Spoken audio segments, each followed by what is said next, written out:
दोस्तों, अगर आपने बिहार शिक्षक भर्ती का एग्जाम दिया है तो आप सभी के लिए बड़ी खबर है जिसे जानना आपको बेहद ज़रूरी है। दोस्तों, जैसा कि बीएड और डीएलएड का जो विवाद चल रहा था उसमें माननीय सुप्रीम कोर्ट की तरफ से जो फैसला आया है उसमें बीएड को प्राथमिक से बाहर कर दिया गया था। लेकिन अब इसमें जो भर्ती हुई यानी जो एग्ज़ाम आपका हुआ है बिहार में, उसमें बिहार को शामिल किया जाएगा। किस तरह से हम लोग जानेंगे, डिटेल में बने रहिएगा वीडियो के लास्ट तक बिना स्किप कर। दोस्तों, नए हो चैनल पर सब्सक्राइब कर लीजिएगा, बेल आइकन को प्रेस कर लीजिएगा ताकि सीटेट से रिलेटेड और ऑथेंटिक अपडेट आपको टाइम पर मिलती रहे। दोस्तों देखिए, सबसे पहले हम बात करते हैं उस पर कि किस तरह से जो है बीएड प्राथमिक में अब शामिल हो सकते हैं। दोस्तों, यहाँ पे मैं आपको बता दूं कि बहुत से ऐसे अभ्यर्थी थे, जब एप्लीकेशन फॉर्म फिलअप हो रहा था, लाखों ऐसे अभ्यर्थी थे जिन्होंने दो डिग्रियां रखी, यानी डीएलएड भी कर रखा है और बीएड भी कर रखा है। जब इसका फॉर्म फिलअप हो रहा था उस टाइम उन अभ्यर्थियों को पता नहीं था कि आगे ये जो है बीएड को प्राथमिक से बाहर कर दिया जाएगा, जबकि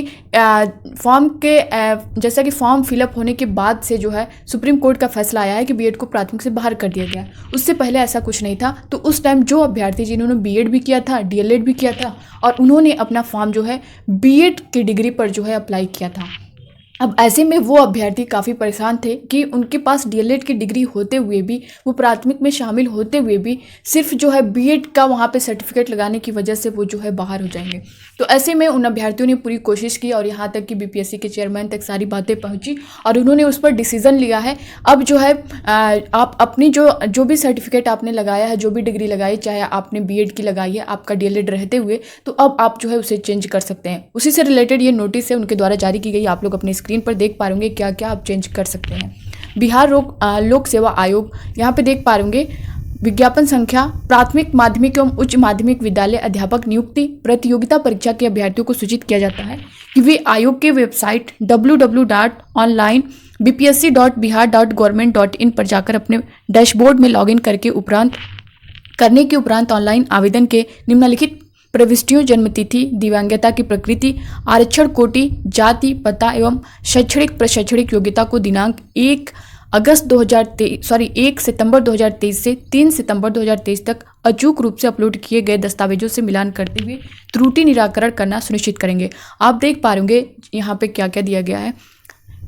जन्मतिथि में अगर आपने कोई मिस्टेक कर दी है तो आप चेंज कर सकते हैं। दिव्यांगता की प्रकृति, आरक्षण कोटि में आपसे कोई मिस्टेक हुई है तो आप कर सकते हैं। जाति, पता एवं शैक्षणिक प्रशैक्षणिक, यानी अगर आपने बीएड डीएलएड में जो भी आपको लग रहा है कि आपने मिस्टेक से कुछ गलती हो गई है, जैसा कि ये एक तो साफ है कि बीएड डिग्री होते हुए भी काफ़ी डीएलएड डिग्री होते हुए भी काफ़ी अभ्यर्थियों ने बीएड को ही सेलेक्ट किया है, तो वो यहाँ पर चेंज कर सकते हैं। ये ऑप्शन आपको दिया गया है। दूसरा, यहाँ पर एक बार इसे पढ़ लेते हैं। अपलोड दस्तावेज में किसी भी तरह का परिवर्तन मान्य नहीं होगा, परंतु अपलोड किए गए संबंधित दस्तावेजों का प्रमाण पत्र संख्या एवं निर्गत तिथि में परिवर्तन किया जा सकता है। अपलोड किए गए दस्तावेज के आधार पर प्रविष्टियों में सुधार कर त्रुटि रहित किया जा सकता है। अपीयरिंग अभ्यर्थी के पास प्रशैक्षणिक योग्यता संबंधी प्रमाण पत्र यदि उपलब्ध हो तो उसे अपलोड कर सकते हैं। वर्ग 1 से 5 तक के अभ्यर्थियों के संबंध में सूचना शीघ्र दी जाएगी। जिलों में दिनांक 4 सितंबर 2023 से आरंभ दस्तावेज सत्यापन के समय अगर अपलोड किए गए दस्तावेज और उससे संबंधित प्रविष्टि में अगर भिन्नता पाई जाती है तो ऐसे अभ्यर्थियों को असत्यापित मानते हुए उनके खिलाफ अग्रेतर कार्रवाई जाएगी। उक्त वर्णित प्रविष्टियों के अतिरिक्त अन्य प्रविष्टियों को परिवर्तित करने का विकल्प नहीं है। अपलोड दस्तावेज के अनुसार प्रविष्टि नहीं रहने पर अर्हता प्रभावित हो सकती है।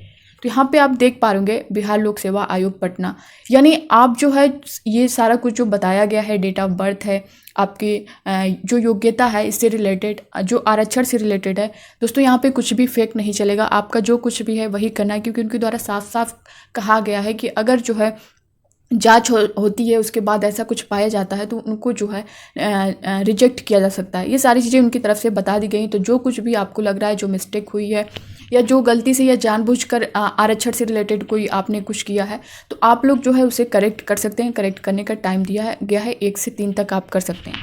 दूसरी बात दोस्तों, यहाँ पे जो आपको मौका दिया गया है बीएड अभ्यर्थियों को, आप लोग जो है चेंज कर सकते हैं, लेकिन वहाँ पे सर्टिफिकेट जो है अपलोड नहीं कर पाएंगे। जो पहले था वही रहेगा, इसका ऑप्शन नहीं दिया गया है। हाँ, आप जो है चेंज कर सकते हैं।